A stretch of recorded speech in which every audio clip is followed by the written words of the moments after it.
Good morning, students. Our unit for today is simple machines, and we will be discussing a new type of simple machine, two new types of simple machines. One is wheel and axle, and further gears. So, in the last topic, we discovered that we can use levers to lift heavy loads. But levers are not always very useful or practical.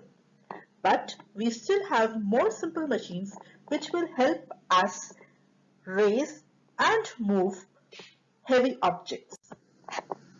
And in this scenario, we will be discussing wheels and axles and gears and explore the parts and their uses. Wheel and axle. It is a device with two turning objects attached at the centers where one causes the other to turn. Definitely, as the name suggests, we will be combining two parts, wheel and an axle joined together. And when one of the object, either the wheel or the axle, is moved through the application of a force, the other also moves in turn. If we look around, we will see many examples of wheels and axles. Can you see some examples of wheel and axle around you? How about the faucet or the doorknob? When we turn the doorknob, we are applying force onto the larger part of the door, that is the knob, and in turn, the lock inside moves. So, actually, we are moving the wheel and in turn, the axle also moves. How was it if there was no knob present and you had to move the lock? It is just like saying if there was no wheel present and we had to turn the axle. It would require a lot more force and would be more difficult. Similarly, steering wheels, bicycles, and winch are also examples of wheel and axle. Let's have a look at this video. When we have to move a really heavy load, we definitely have to apply a lot of force, like this boy is putting. We have studied that this object comprises or encounters friction and gravitational force. But if we use a wheel and axle, we can really move it very easily. So, in the wheel and axle, a wheel is present and an axle. When we provide effort or force to the axle, the wheel also moves. It's just like saying when we place a heavy object on the axle with two wheels attached, the wheels move when the force is exerted on the axle. Now here we can see in the diagram that if we move the object, it requires a lot more friction, whereas moving the wheel requires lesser friction. The effort needed to overcome the resistance acting upon the axle is relatively smaller than as it would have been if the load was completely in contact. We see the wheel and axle set up in many of our day-to-day activities, the wheelbarrow, car steerings, cars. These are all examples of wheel and axle. As we mentioned, doorknob, rolling pin, these are all examples of wheels and axles where putting effort on one end moves the other. The other thing that we need to learn today is gears. We learned that when we provide effort on the axle or the wheel, the other part moves. For example, if we are providing effort on the axle, both the parts of the wheels will move together. But what if we want the wheels to move at different speeds? Is that possible? What if we wanted to make one wheel rotate faster than the other? Then comes in gears. A gear is a rotating wheel-like object with teeth called cogs around its rim. On the right side of the slide, you can see arrangement of gears. One of them is labeled as driver gear, the other is called as follower gear. That means if I apply a force on the driver gear using the handle, it will in turn move the follower gear. We can see that the diameter or the size of the driver gear and the follower gear are different.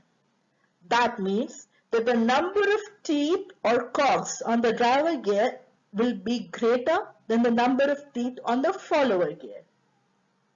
Now, when we place these two or more gear in an arrangement, it is called as a gear train, as we can see in the example given below. Now, the first gear or driving gear, which is also called as the driver, may turn because someone is turning a handle, or maybe because it is attached to a motor. Or we can say that there is some type of force being applied to it. And in turn, the driver gear will move the second gear, which is called as the driven gear or the follower gear. Actually, there is no force or effort being done on the follower gear, but it is actually being placed on the driver gear, and the driver gear is in turn transferring or moving the effort onto the follower gear. It is important to note that if the driver gear is moved in a clockwise direction, the follower gear will move in the opposite direction. As the arrows here can show that the driver gear is moving in a clockwise direction, then the follower gear will move in the anti-clockwise direction. And similarly, if the driver gear is moving in anti-clockwise direction, the follower gear will move in the clockwise direction. So gears can also be used to change the direction of the force. Now, we use gears for different purposes. Gears specifically used for three types of purposes. We saw in the previous arrangement that the sizes of gear were different. As the size of the gear increased, the cogs or the teeth of the gears also increase. As the size decreases, the cogs or the teeth decrease. So gears can be used to increase speed. We have a gear train shown on the right side in the picture. There are three different gears placed in the gear train. The first one is the biggest, on the right side is the biggest gear with the largest number of teeth. Assumingly it has 50 teeth. They may be more or less, I'm not sure about the exact number, but I'm assuming it has 50 teeth.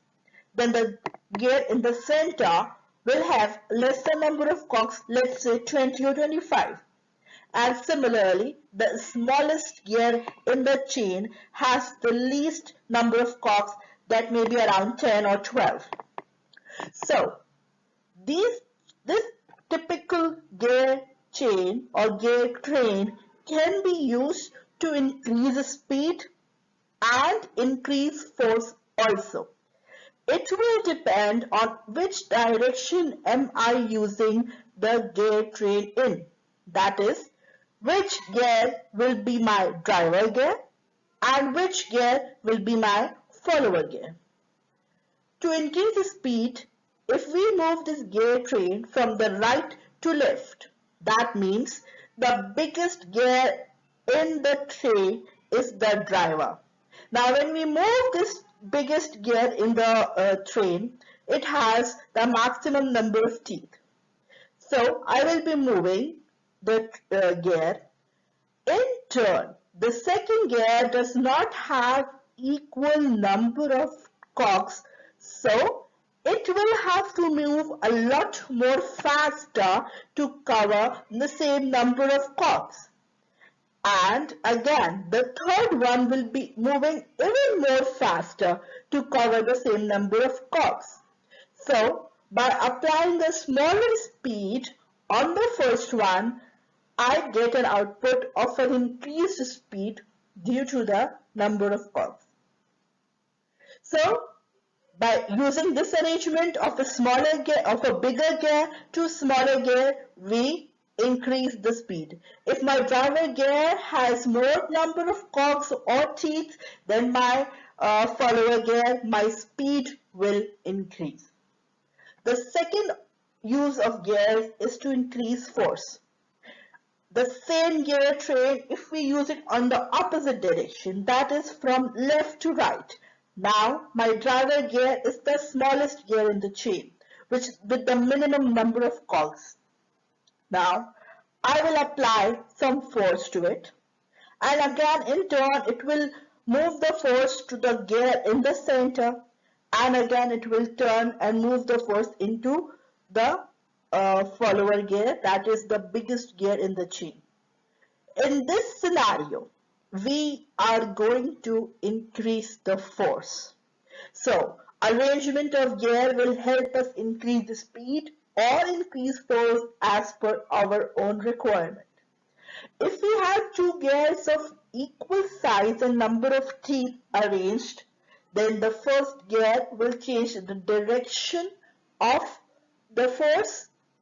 If it is clockwise, then it will change into anti-clockwise, and if the force applied was anti-clockwise, then the output will be changed into clockwise. So two gears of equal size can change the direction of the force applied. But another important question is, do the gears always have to be in contact or in touch to move another? The answer is no. As we see in our bicycles, we have a set of gears and they are not directly in contact with each other, but they have a chain link to it. And such an arrangement is called sprockets. Let's have a look at the bicycles, how gears are used. Now when we know that when we pedal a bicycle, the wheels move and turn.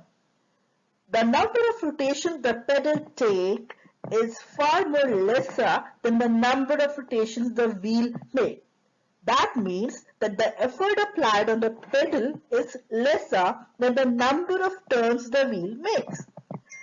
How is this possible? As the bicycler pedals, the number of rotation increases, and the faster he goes, the faster will the wheel turns. Now this is possible due to the presence of gear. As we are moving on a smooth road, the effort required is different. But when we are going uphill, the bicycler or the paddler will change his gear to another level to reduce the effort.